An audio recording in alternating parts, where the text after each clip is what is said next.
देश में मर्यादा पुरुषोत्तम राम के पावन दरबार से आज एक ऐसा महा खुलासा होने जा रहा है जिसे सुनकर देश की रूह कांप जाएगी। जिस पवित्र धन को देश के करोड़ों हिंदुओं ने अपनी गाड़ी कमाई से सींचा, उस पर डकैती डाली। इतिहास इसे गजनवी पार्ट 2 के नाम से याद रखेगा। चंपत राय के इस कथित चक्रव्यूह में कौन कौन शामिल है, क्या बड़े मगरमच्छों को बचाने के लिए छोटे कर्मचारियों की बलि दी जा रही है?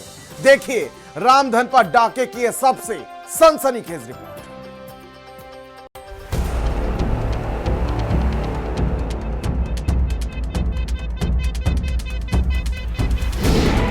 राम मंदिर में महालूट, देवताओं के देश में गजनवी पार्ट 2, सोने की रामायण दान का मुकुट भी गायब, चंपत राय के चक्रव्यूह में रामलला का दरबार, राम मंदिर ट्रस्ट के कुछ रसूखदार और उनके पाले हुए मुलाजिमों पर इस पवित्र धन को हड़पने की बात सामने आई है। इतिहास इसे गजनवी पार्ट 2 के नाम से याद रखेगा। एसआईटी की तफ्तीश में जो सच बाहर आया है उसने पूरे देश को सन्न कर दिया है। राम मंदिर के चढ़ावे में हर दिन, हाँ आपने सही सुना, हर दिन 6 से 8 लाख रुपए की डकैती डाली जाती थी।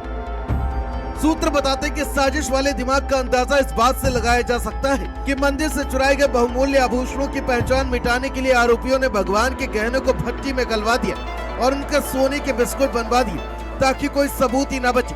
मुख्य आरोपी अविनाश ने पुलिस के सामने कबूल किया कि पकड़े जाने के डर से कई बार सीसीटीवी फुटेज को डिलीट कर दिया गया। थाना राम जन्मभूमि में खड़ी यह ब्रेजा कार इस महालूट की चश्मदीद गवाह है। इसी कार की डिग्गी में भरकर रामलला का चढ़ावा रामधन अय्याशी के लिए ले जाया जाता था। चोरी के पैसों से खरीदी गई ये कार आरोपी अविनाश शुक्ला के भाई के नाम पर रजिस्टर्ड।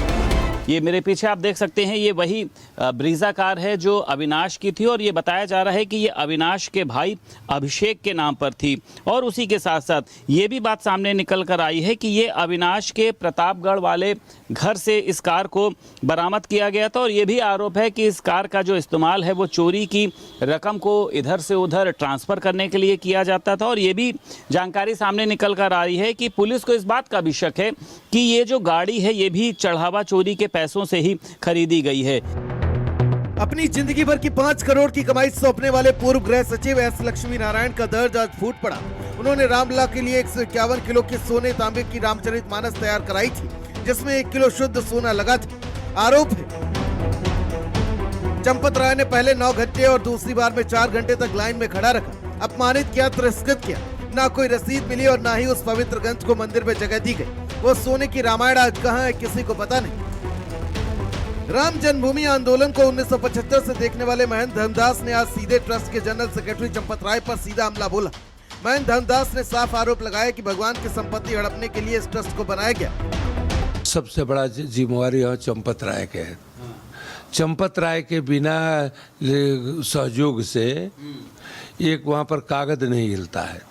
एक आदमी के मिल करके ये इतना बड़ा फ्रॉड जो ट्रस्ट के निर्माण भया, अब भगवान के संपत्ति के हड़पने के ट्रस्ट बना। गोंडा के कैसरगंज से पूर्व सांसद ब्रजभूषण शरण सिंह ने बिल्कुल ठीक कहा था कि राम मंदिर में पहले दिन से ही खेल चल रहा है, इसीलिए मैं आज तक दर्शन करने नहीं गया।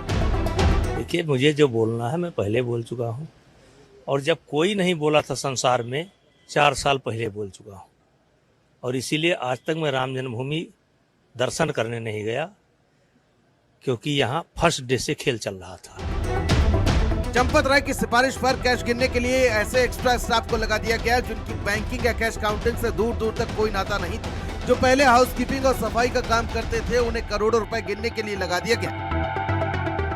इस कहानी का एक और पहलू देखी, जिसके घर में खिड़की ढकने का ढंग का पर्दा नहीं, टूटा हुआ दरवाजा है, दीवार पर प्लास्टर तक नहीं है। उस छोटे कर्मचारी रामशंकर मिश्रा पर करोड़ों की लूट का आरोप है। 16,000 रुपए की मासिक तनख्वाह पर काम करने वाले रामशंकर की भाभी साधना मिश्रा का रो रो कर बुरा हाल।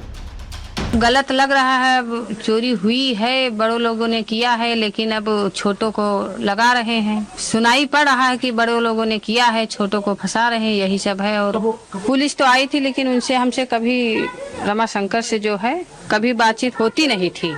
जांच सही अच्छी तरीके से हो, फिर सही पता लगे, जिसका काम हो उसी को सजा मिले। ये सिर्फ पैसों की चोरी नहीं है, भारत के 100 करोड़ हिंदुओं के आस्था का कत्ल है। जब भगवान का मुकुट गायब हो जाए, सोने की रामायण का हिसाब ना मिले तो आम जनता का विश्वास तार तार हो जाता है। चंपत राय उनके पूरे सिंडिकेट को अब एक एक पाई का हिसाब देना होगा, क्योंकि राम के घर में देर भले हो पर अंधेर नहीं हो सकता। स्पेशल डेस्क, भारत समाचार।